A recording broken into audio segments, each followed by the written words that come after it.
और दिल्ली एनसीआर में एक बार फिर लौट आया है पॉल्यूशन। बता दें, नोएडा ग्रेटर नोएडा की हवा भी जहरीली हो गई है। सड़कों पर छाई है धुंध, लोगों को सांस लेने में परेशानियों का सामना करना पड़ रहा है। AQI कम होने पर पाबंदियों को हटा दिया गया था। ऐसे में एनसीआर में ग्रैब 3 अब फिर से लागू हो गया है। दम घुटू हवा लगातार अपना कहर ढा रही है। पॉल्यूशन फैलाने वालों पर भी अब सख्त कार्रवाई होगी। ऐसे में तस्वीरें आप तक पहुंचा रहे हैं कि किस तरीके से पॉल्यूशन जो है वह लगातार बढ़ोतरी उसमें देखने को मिल रही है।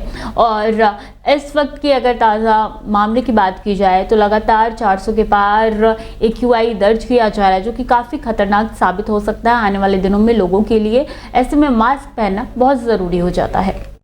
दिल्ली एनसीआर में पॉल्यूशन एक बार फिर से लौट आया है। जिस तरीके से जो पाबंदियां थी उसको हटा दिया गया था, लेकिन अब पाबंदियां है वो फिर से लगा दी गई है। एनसीआर की बात की जाए, ग्रैब 3 है वो फिर से लागू कर दिया गया है। जिस तरीके से प्रदूषण का पारा है वो बढ़ता हुआ जा रहा है, हवा है वो जहरीली हो चुकी है। आप देख सकते हैं किस तरीके से सड़कों पर दोपहर का समय होने वाला है, लेकिन जो कह सकते हैं कि जो प्रदूषण है वो सड़कों पर अभी भी आपको नजर आ रहा होगा। धुंध है वो आपको नजर आ रही होगी, तो कह सकते हैं कि लोगों की जान है वो फिर से खतरे में नजर आ रही है। तो ऐसे में कुछ समय पहले की बात की जाए, जब प्रदूषण में कमी आई थी, AQI लेवल गिरा था, तो उस दौरान जो पाबंदियां थी वो हटा दी गई। अब यानी कि ग्रैब 3 है वो दिल्ली एनसीआर नोएडा ग्रेटर नोएडा में लागू कर दिया गया है। अब देखने वाली बात है, जिस तरीके से प्रदूषण का पारा बढ़ा है, तो ऐसे में जो तमाम जो निर्माण कार्य हो गए, डीजल वाहन हो गए, और साथ ही जिस कारण से कंस्ट्रक्शन साइड से या किसी कारण से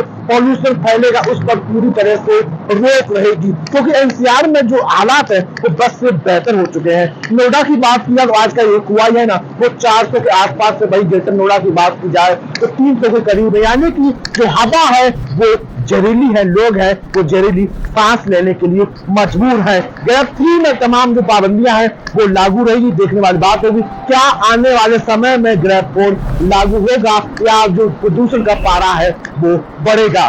डेली 24 भारत कुमार, नोएडा।